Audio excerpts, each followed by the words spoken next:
ये किसान आंदोलन की तरह ही है वो सिनेमा, कहीं ना कहीं दुनिया उससे जुड़ेगी। और प्रदीप भैया ने बहुत खर्चा किया उस सिनेमा को बनाने में, जो भी ज़रूरत की चीज़ें हुई, हमें कभी ये नहीं महसूस होने दिया कि हाँ ये नहीं होना चाहिए, ये लोकेशन पे अगर आपका शूट नहीं हो रहा है और ये लोकेशन सिनेमा के लिए अच्छा नहीं है, तो इन्होंने बोला और महंगा अगर लोकेशन हो तो आप करिए, सिनेमा अच्छा बनाइए। अप्रैल में रिलीज होगी वो, इस महीने के बाद। किसान आंदोलन को समर्थन कर रही है ये मूवी? बिल्कुल किसान आंदोलन को समर्थन करेगी, क्योंकि देखिए कहीं ना कहीं करप्ट किसान नहीं होता है, क्योंकि वो मेहनत करना जानता है सर। टेबल पे बैठ के हम लोगों के बारे में सोच लेते हैं, कभी किसान के खेत में जाकर सोचिए, तब समझ में आता है कि अगर हम जिंदा हैं तो उसी धान के बदौलत, उसी गेहूं के बदौलत, उसी चावल के बदौलत, उसी दाल के बदौलत, क्योंकि हमारे पास अरबों, चाहे अडानी हो, चाहे अंबानी हो, चाहे दुनिया का कोई भी अरबपति आदमी हो, ये दिमाग में रख लीजिए कि पैसे खाना होना तो शायद आप एक दिन जिंदा नहीं रहेंगे, लेकिन अन्न अगर मिले तो शायद आप आजीवन जिंदा रह सकते हैं। तो मेरे कहने का मतलब जे किसान को उसके हक की चीज़ मिलनी चाहिए, और वही कहानी हम लोगों ने लिट्टी चोखा में पिरोया है। और हमारे डायरेक्टर की सोच है, हमारे राइटर राकेश त्रिपाठी जी की सोच है, हमारे पद्म भैया की सोच है, हमारे प्रदीप शर्मा जी की सोच है, काजल रखवानी की सोच है, खेसारी की सोच है।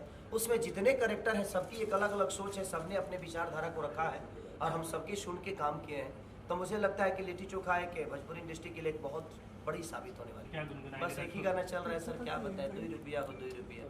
हर जगह मैं अभी चला गया था, रात को मैं चला गया बनारस अपने भाई के घर पे, और वहीं से मैंने जिधर रास्ते में गया एक ही गाना बज रहा था मेरा, 2 रुपया हो 2 रुपया। वो गाना इतना पागल किया है कि अब बता रहा हूँ कि 1 महीने में 130 मिलियन है वो गाना। अरे 2 रुपया हो 2 रुपया, चोली रंगाई दे हो 2 रुपया हो, साया रंगाई पौने 2 रुपया। आज हर घर में भी ये गाना बज रहे हैं।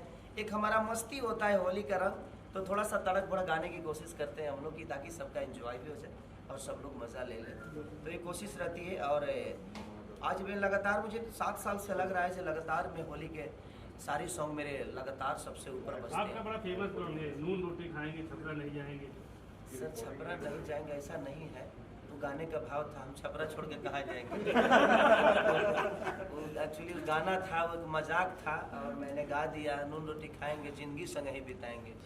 सबका डर से हुए है फराई, बताइए लड़की लेके भागेंगे तो उस टाउन में क्या करने जाएंगे। वो एक प्रेमी प्रेमिका का संवाद था कि सबका डर से हुए है फरार, अब छपरा लौट के नहीं जाएंगे। हम लड़की लेके भागे हैं सर, छपरा जाएंगे तो गुटा नहीं जाएंगे। और नून रोटी खाएंगे, उसका एक मोहब्बत है कि हम नमक रोटी खा के भी अपने जिंदगी को लेके, सर देखिए इसमें भी रोटी आया था, यहाँ भी किसान था। नमक की बात आए तो वहाँ भी किसान है। हमारे जीवन के अगर देखा जाए तो सबसे बड़ा कोई हीरो है तो सर किसान ही है। जय जवान जय किसान। देखिए हमारे देश की भी रक्षा अगर हमारा जवान करता है तो कहीं ना कहीं अन्न खा के ही करता है। तो मुझे लगता है कि अगर देखा जाए तो सर्वोपरि अगर माना जाए तो हमें किसान को मानना चाहिए, क्योंकि किसान अगर नहीं होता तो हमारे जीवन में कोई भी बड़ा आदमी चांद पे भी जो जाता है वो रोटी खा के ही जाता है। तो हम दुनिया की कोई भी मिशन अगर तय करते हैं तो रोटी खा के ही, चावल खा के ही तय करते हैं। इसीलिए हमारे जीवन में किसान की उपलब्धि सबसे ऊपर होनी चाहिए। खेसारी लाल स्टार पर्दे का हो सकता है सर, लेकिन मुझे लगता है कि रियल जिंदगी में अगर कोई स्टार है और स्टारडम है तो वो किसानों का है, क्योंकि उनके बदौलत ही मैं आज कुछ बोल रहा हूँ। अभी 4 रोटी खा के आया तो आवाज़ निकल रही है सर, रोटी नहीं खाता तो मैं भी लड़वा के ही बोलता। तो किसानों को लेकर के आप बहुत मतलब एक तरीके से दुश्मन में, सरकार क्या लगता है सरकार नहीं सुन रही है, क्या कहें? देखिए सर, सरकार की बातें तो मैं नहीं जानता, क्योंकि मैं सरकार में नहीं हूँ। मैं सरकार, जिस तरह सरकार मेरे से है मैं उससे नहीं हूँ। तो मुझे ऐसा लगता है कि सरकार को इस पहलू पे काम करना चाहिए, जब उनके सामने थाली में रोटी आती है ना तो सरकार के हर आदमी खाता है सर, चाहे वो मुख्यमंत्री हो, चाहे प्रधानमंत्री हो, चाहे गृह मंत्री हो, चाहे कोई भी मंत्री हो सर। मैं पढ़ा लिखा कम हूँ इसलिए कम मंत्रियों का नाम जानता हूँ। तो मुझे ऐसा लगता है कि जब सामने थाली में रोटी आती है ना तो एक बार उनको, उन किसानों की तरफ देखना चाहिए सर, कि वो किस दर्द से हमारे थाली में वो 2 रोटी देने का काम किया है।